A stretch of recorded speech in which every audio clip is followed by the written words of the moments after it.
Sonic Before the Sequel is a game I hold very closely to my heart. It was one of the first Sonic Fangames I ever had the courage to download, because downloading anything else at that age resulted in me getting a computer virus, which resulted in me crying to my dad for him to fix it. I mean, could you blame me? It's like the only Sonic game that really scratched my itch back then. Back then I only had Sonic Flash, which I played for like the umpteenth time. I needed something new. And boy, did Sonic Before the Sequel deliver. One of the things I loved about the game was the stage design. Now, of course, compared to Lake Fepard's more recent games, this shows its age substantially. But back in the day, I didn't care. These stages still had a very charming aesthetic to them. And that's why I'll be ranking each and every stage from Sonic Before the Sequel from my favorite to not feeling it as much. Because I didn't really hate any of these stages. Well, maybe like one or two. But you'll know when the ranking starts. And also, disclaimer, this is all my opinion. If I don't put your stage on a high enough pedestal, then my word ain't law, so you don't gotta come after me for it. Alright, let's get this list started.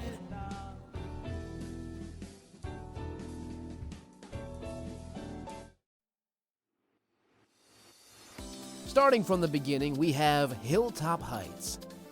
This whole stage is a heckin' vibe, I tell ya. A heckin' vibe! I just love the overall colors of everything. It's so cool and collected. Not sure why there's a big sign of Sonic here. Maybe it holds some kind of relevance? I mean, I didn't know Sonic was so famous that he decided to get himself a big old billboard in the middle of the sky. I don't know who's gonna see it too. But it gives the player a big old welcome to the game kind of feeling. I love that. Now, obviously, there are some recycled assets, such as the Sky Sanctuary template, which is just tinted blue and whatnot, or the Hilltop/Emerald Hill type feel. However, that's a common trait you'll see with these stages that I really just decided to shrug off because, this is like, I don't know, maybe like Fang's first game. I don't know. But, I'm not gonna go that deep into the details. Besides, this stage has a feature that I absolutely love. When you go down to the ground, it starts to rain. I love features like this, where the environments change depending on where you are on the stage. I love that! Oh, there's also this other little shortcut that I accidentally stumbled into once. If you jump at the right angle right when the drop comes, you will bounce off of an enemy and get major height and skip half of Act 1. I completed this act in like 30 seconds because of this one little cheat. And, it's just a little tiny tidbit I thought I'd share. Anyway, in Act 2, there's this little secret that you can actually find, where you can actually become Super Sonic. I know, I was surprised too. I think it's the only instance where you can play Super Sonic in a stage. That isn't the final stage, of course. But I thought that was pretty cool. You go through more of this rainy weather, and honestly, I think that this little detail with the loops, it's a choice. I like it. It really makes the loops feel more natural, if anything. And once you get far enough into Act 2, the rain actually starts to stop, and honestly, like I said, I already talked about how much I love weather changes. You can literally just smell the rain and the afterstorm. Or is that just me? I think that's just me. Well, this is my list after all.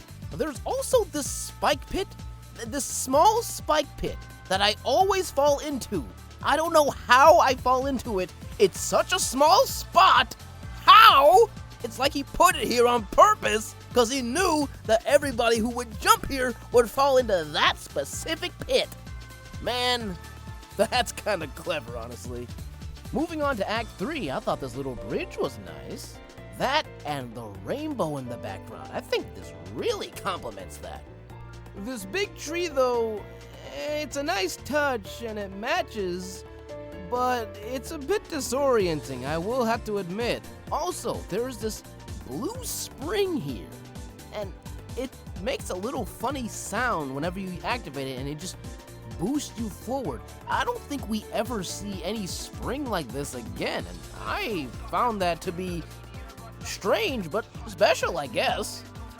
Also, these long run sections are so cinematic. Oh my gosh, I love these little moments. It just puts Sonic on this speed scale. You just know how fast he's running. And it's dopamine inducing. Though it sucks when you decide to lose momentum halfway and you have to slowly crawl through this long pathway and stuff. It sucks. It's pretty, but it sucks. Overall, this is a very fresh level. It's not really my favorite one, but, you know, it gets the job done and it does a very good job aesthetically. So I'm just gonna put it in the amazing tier. This stage is just amazing. And now we reach Star Shore. I'm gonna be honest with you, it's not my favorite aesthetically. The colors are a bit all over the place. It's a bit too bright for me. And the stars all over the place are just, it's like a more cluttered Palm Tree Panic. There's also this little glitchy spot. I never knew this was here. And I've played this game for years, but I just never went down this path. Huh, well now. Also, the Yoshi's Island puffballs are here, and they're an interesting touch, but an annoying one nonetheless. I don't like them. They make your spin dash suck. They're hard to avoid. And, I don't know, I feel like they don't fit here. I mean, what the heck are Yoshi's Island balls doing in a Sonic game anyway? However, on the topic of enemies, these little crocodiles are actually pretty cute. I always liked them whenever I passed by this stage. There are also these moving pillars that I didn't really like. They always just kind of felt more like a nuisance, if anything. More like a bully that got in your way and was like, you can't pass here. You wish you could. Like, screw you, pillars. Fine. Jeez. These arrow pillars, though, they fit. I don't know. I have nothing wrong with them. They can be a bit annoying, but I say it fits the general aesthetic. Now, in Act 3, when you hit these little fuzzballs again, instead of it being a warped version of Starry Shore's theme, which is amazing by the way, it actually plays dubstep in the background, and I thought it was a very interesting choice, especially considering that it was only in Act 3 where you can listen to these. But, you know, I ain't complaining. I thought it was kind of funny. I also think that the background's kind of pretty, so there's another positive. We also have these swinging platforms that also have spikes on them. I have no qualms with them, I have no qualms. The spikes can catch me off guard though. With all these negatives that the stage has, it's not really hard to say that I just never was feeling this stage. So, yeah, this goes in the I'm not feeling it section. Sorry, Sunset Star. Now it's time for Rocky Ride,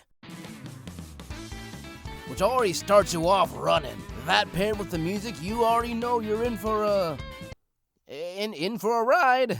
A rocky one. Huh. The first thing I realized about this stage was that it was very spacious.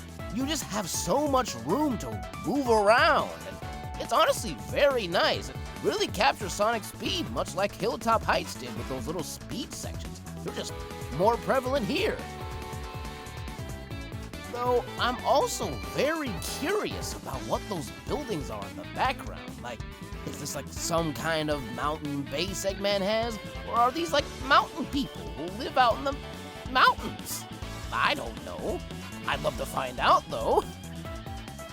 Now, another trend you'll see in these stages, and I love it when any game does this, is when you're able to see the stages you have played and or are going to play in the background. I love this feature. If you look out in the distance, I think you can actually see Sunset Star in the back. And that's so cool! It actually gives this level of progression, like you're actually going through these places in chronological order, like you're going from one place to the other.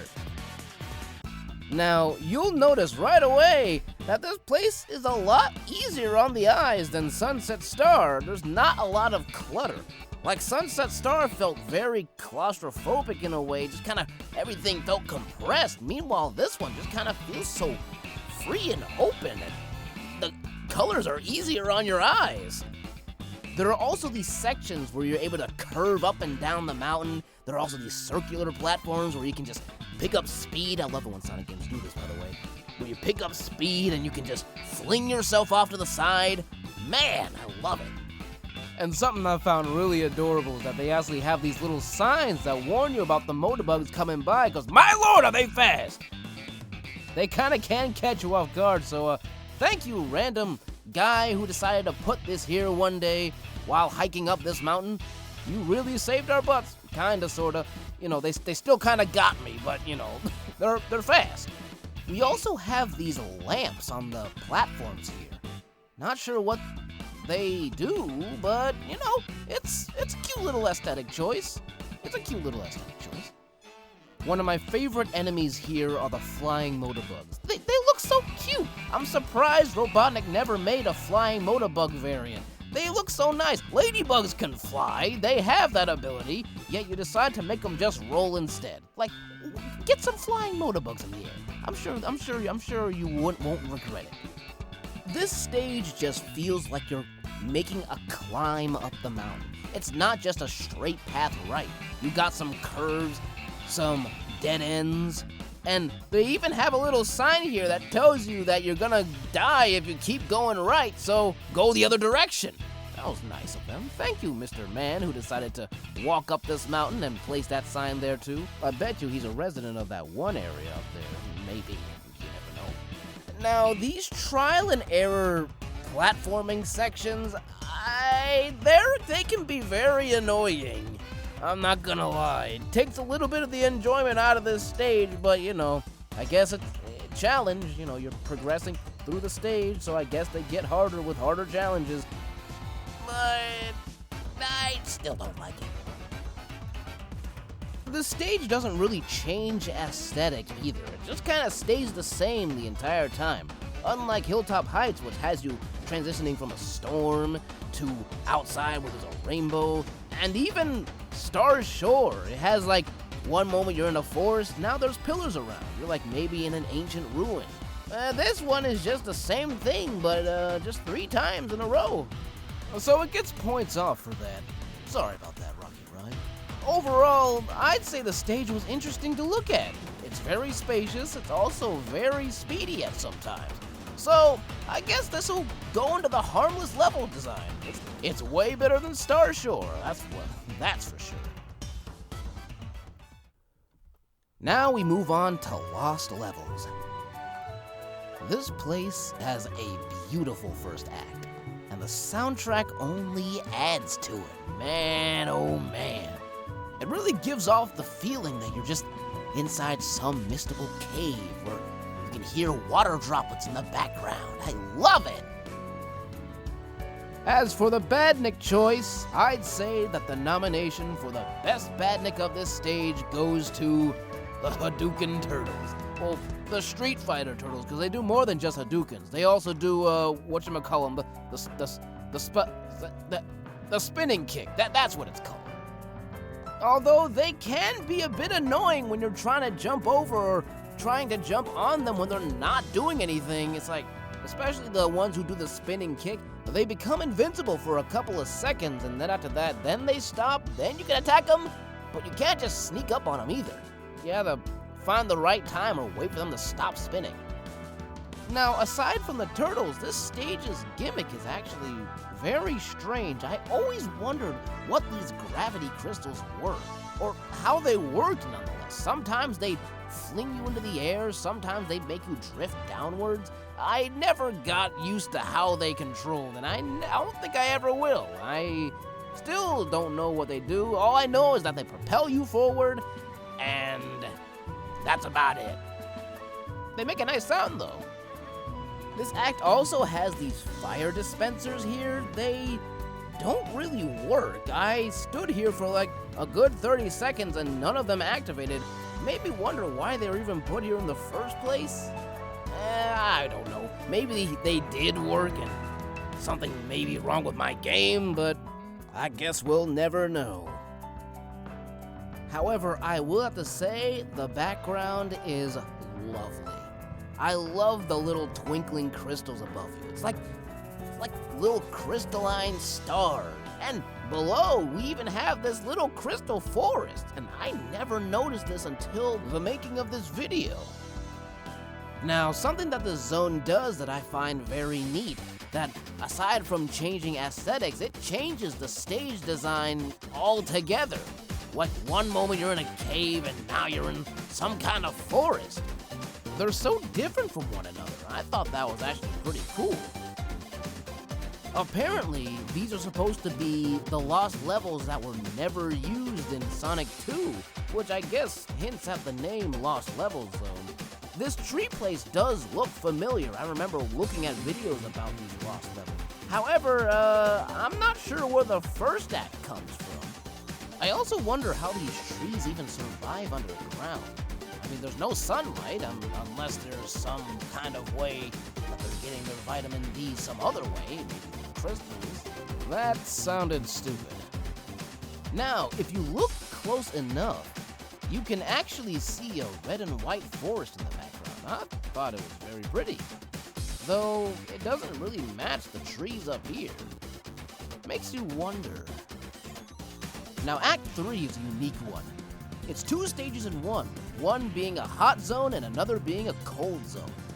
I think this hot zone is supposed to represent that one desert zone from Sonic 2 that was never used, but I always wondered what the cold level was supposed to represent. I don't think there was an ice level in Sonic 2's unused content, at least I don't think so. But it's still a cool stage gimmick nonetheless, I like it. So it's basically like a place with 4 zones in one. And the fire dispensers work! We actually have working fire dispensers. This place also has rock dispensers that kind of drop rocks every now and then. However, sometimes I go a little bit too fast and I never notice these things here because they never dropped a rock in time before I could see them. At least not in the cold area. In the hot area, I may have gotten stopped by one rock a couple of times, but, you know, it's still a cool feature. And the ending of this act/zone is amazing. I adore the transition from underground to the surface, with the stage you're going to next being just right in the background too. This stage is just oozing with aesthetics, and I love the transitions. Overall, I'd say this is an amazing level.